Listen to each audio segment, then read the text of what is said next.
BSc ವಿದ್ಯಾರ್ಥಿಯೊಬ್ಬ ಆತ್ಮಹತ್ಯೆ ಮಾಡಿಕೊಂಡ ಘಟನೆ ದೊಡ್ಡ ವಿವಾದಕ್ಕೆ ಕಾರಣವಾಗಿದೆ.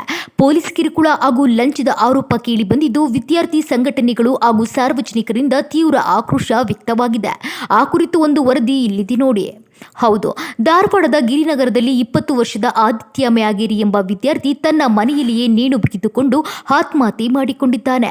ಇನ್ನು ಆದಿತ್ಯ ಕೇಟಲ್ ಕಾಲೇಜಿನಲ್ಲಿ ಬಿಎಸ್ಸಿ 4ನೇ ಸೆಮಿಸ್ಟರ್ ಓದುತ್ತಿದ್ದನು.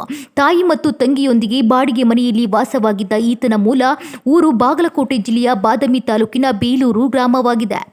ಇನ್ನು ಈ ಘಟನೆಯ ಹಿಂದೆ ಪೊಲೀಸ್ ಕಿರುಕುಳ ಮತ್ತು ಲಂಚದ ಆರೋಪ ಗಂಭೀರವಾಗಿ ಕೇಳಿಬಂದಿದೆ. ಗಾಂಜಾ ಪ್ರಕರಣದ ವಿಚಾರಣೆಗಾಗಿ ಪೊಲೀಸರು ಆದಿತ್ಯನನ್ನ ಕರೆದೊಯ್ದು 2 ದಿನಗಳ ಕಾಲ ವಿಚಾರಣೆ ನಡೆಸಿದ್ದಾರೆ ಎನ್ನಲಾಗಿದೆ. ಗಾಂಜಾ ಸೇವನೆ ಮಾಡಿಲ್ಲ ಎಂಬುದು ವರದಿಯಲ್ಲಿ ದೃಢಪಟ್ಟ ಬಳಿಕ ಮನೆಗೆ ಕಳುಹಿಸಿದ್ರು. ಹಣ ಕೊಡದಿದ್ರೆ ಕೇಸ್ನಲ್ಲಿ ಸಿಕ್ಕಿಸುತ್ತೇವೆ ಎಂದು ಬೆದರಿಕೆ ಹಾಕಿದ್ರು ಎಂಬ ಆರೋಪ ಕೂಡ ಕುಟುಂಬಸ್ಥರಿಂದ ಕೇಳಿಬಂದಿದೆ. ಇನ್ನು ಈ ಘಟನೆ ಖಂಡಿಸಿ ಎಬಿವಿಪಿ ಸೇರಿದಂತೆ ವಿವಿಧ ಸಂಘಟನೆಗಳು ಪ್ರತಿಭಟನೆ ನಡೆಸಿವೆ. ಪೊಲೀಸ್ ದೌರ್ಜನ್ಯಕ್ಕೆ ಕಾರಣರಾದ ಅಧಿಕಾರಿಗಳನ್ನು ತಕ್ಷಣ ಅಮಾನತು ಮಾಡಿ ಅವರ ವಿರುದ್ಧ ಕ್ರಿಮಿನಲ್ ಪ್ರಕರಣ ದಾಖಲಿಸಬೇಕು ಎಂದು ಆಗ್ರಹಿಸಲಾಗಿದೆ. ಈ ಹೋರಾಟಕ್ಕೆ ಸಮಾನ ಮನಸ್ಕರ ಹೋರಾಟ ವೇದಿಕೆ ಸಹ ಬೆಂಬಲ ನೀಡಿದೆ.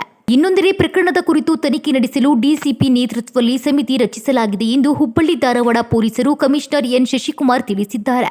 ಸಮಿತಿ ವರದಿ ಆಧರಿಸಿ ಕ್ರಮ ಕೈಗೊಳ್ಳುವುದಾಗಿ ಅವರು ಹೇಳಿದ್ದಾರೆ.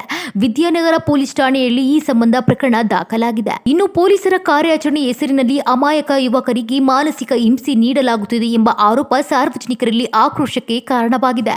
ಮೃತ ವಿದ್ಯಾರ್ಥಿನಿಯ ಕುಟುಂಬ ತೀವ್ರ ಸಂಕಷ್ಟದಲ್ಲಿದ್ದು, ಸರ್ಕಾರವು ಸೂಕ್ತ ಪರಿಹಾರ ನೀಡಬೇಕು ಎಂಬ ಒತ್ತಾಯವು ಕೇಳಿಬರುತ್ತಿದೆ. ಒಟ್ಟಾರೆ ವಿದ್ಯಾರ್ಥಿಯ ಸಾವಿಗೆ ಸಂಬಂಧಿಸಿದ ಈ ಪ್ರಕರಣದಲ್ಲಿ ಸತ್ಯಾಸತ್ಯತೆ ಬಹಿರಂಗವಾಗಬೇಕೆಂದು ತಪ್ಪಿತಸ್ಥರ ವಿರುದ್ಧ ಕಠಿಣ ಕ್ರಮ ಕೈಗೊಳ್ಳಬೇಕೆಂಬ ಒತ್ತಾಯ ಜೋರಾಗಿದೆ.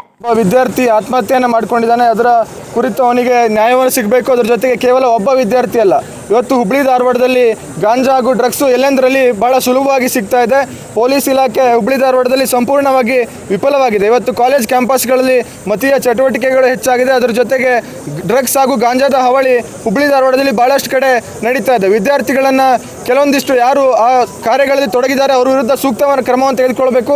ಅದನ್ನು ಎಬಿವಿಪಿ ಕೂಡ ಸ್ವಾಗತವನ್ನು ಮಾಡ್ತದೆ. ಅದರ ಜೊತೆಯಲ್ಲಿ ಯಾರು ಅದರಲ್ಲಿ ತೊಡಗಿಕೊಳ್ಳಿಲ್ಲ ಆ ವಿದ್ಯಾರ್ಥಿಗಳನ್ನು, ಅಮಾಯಕ ವಿದ್ಯಾರ್ಥಿಗಳನ್ನು ಕರ್ಕೊಂಡು ಹೋಗಿ ಅವ್ರನ್ನ ಕೌನ್ಸಿಲಿಂಗ್ ಮಾಡ್ತೀವಿ ಅನ್ನುವಂಥ ಹೇಳುವಂಥ ಮುಖಾಂತರವಾಗಿ ಅವರಲ್ಲಿ ಫೇಕ್ ಕೇಸ್ಗಳನ್ನು ಹಾಕಿ ಅವರ ಹತ್ರ ಕಮಿಷನನ್ನು ಕೇಳಿಸುವಂಥ ಕೆಲಸವನ್ನು ಇವತ್ತು ಹುಬ್ಬಳ್ಳಿಯ ಒಂದು ಧಾರವಾಡದ ಪೊಲೀಸ್ ಇಲಾಖೆ ಮಾಡಿರುವಂಥದ್ದು ಭಾಳ ವಿಷಾದವಾದ ಒಂದು ಘಟನೆ. ಅವರ ಹತ್ರ ಕಮಿಷನ್ ತೆಗೆದುಕೊಂಡಿರುವಂಥ ಸ್ಕ್ರೀನ್ಶಾಟ್ ಇರ್ಬೋದು ಎಲ್ಲ ಕೂಡ ವಿದ್ಯಾರ್ಥಿಗಳು ಮಾಧ್ಯಮಗಳಿಗೂ ಕೂಡ ನೀಡಿದ್ದಾರೆ. ಇವತ್ತು ಎಬಿವಿಪಿ ಅದೇ ದೃಷ್ಟಿಯನ್ನು ಇಟ್ಟುಕೊಂಡು ಕೇವಲ ಇದೊಂದು ಹುಬ್ಬಳ್ಳಿ ಧಾರವಾಡದ ಸಮಸ್ಯೆ ಅಲ್ಲ, ಇಡೀ ರಾಜ್ಯದಲ್ಲಿ ಇವತ್ತು ಡ್ರಗ್ಸ್ ಹಾಗೂ ಗಾಂಜಾದ ಹಾವಳಿ ನಡೀತಾ ಇದೆ. ಬಳ್ಳಾರಿ ಇರ್ಬೋದು, ಮೈಸೂರು ಇರ್ಬೋದು, ಈ ರಾಜ್ಯದಲ್ಲಿ ಪೊಲೀಸ್ ಇಲಾಖೆ ಸಂಪೂರ್ಣವಾಗಿ ವಿಫಲವಾಗಿದೆ. ಮೈಸೂರಿನಲ್ಲಿ ಡ್ರಗ್ಸನ್ನು ಹಿಡಿಲಿಕ್ಕೆ ಬೇರೆ ರಾಜ್ಯದ ಪೊಲೀಸರು ಬರ್ತಾ ಇದ್ದಾರೆ. ಅದರ ಜೊತೆಗೆ ಬೆಂಗಳೂರಿನಲ್ಲಿ ಬೇರೆ ರಾಜ್ಯದ ಪೊಲೀಸರು ಬಂದು ಡ್ರಗ್ಸನ್ನು ವಶಪಡಿಸ್ಕೊಳ್ತಾ ಇದ್ದಾರೆ. ಈ ರಾಜ್ಯದ ಪೊಲೀಸ್ ಇಲಾಖೆ ಸಂಪೂರ್ಣವಾಗಿ ವಿಫಲವಾಗಿದೆ. ವಿದ್ಯಾರ್ಥಿಗಳು ಯಾವುದೋ ಒಂದು ಸಮಸ್ಯೆ ಅಂತ ಹೇಳ್ಕೊಂಡು ಅಥವಾ ಯಾವುದೋ ಒಂದು ಹೋರಾಟವನ್ನು ಮಾಡಬೇಕಾದ್ರೆ ಅವರಿಗೆ ಅನುಮತಿ ನೀಡದೆ ಅವರ ಧ್ವನಿಯನ್ನು ಹತ್ತಿಕ್ಕುವಂಥ ಕೆಲಸವನ್ನು ಮಾಡ್ತಾ ಇರುವಂಥ ಈ ರಾಜ್ಯ ಸರ್ಕಾರ ವಿದ್ಯಾರ್ಥಿಗಳಿಗೆ ಉತ್ತಮವಾದ ವಾತಾವರಣವನ್ನು ಕೂಡ ನಡೆಸಿಕೊಡಬೇಕು. ವಿದ್ಯಾರ್ಥಿಗಳಿಗೆ ಸೂಕ್ತವಾದ ವಾತಾವರಣ ನಡೆಸಿಕೊಳ್ಬೇಕು. ಈ ಡ್ರಗ್ಸ್ ಜಾಲವನ್ನು ಮುಕ್ತವನ್ನು ಮಾಡಬೇಕು ಅಂತೇಳಿ ನಾವು ಇವತ್ತು ಹೋರಾಟವನ್ನು ಮಾಡ್ತಾ ಇದ್ದೀವಿ.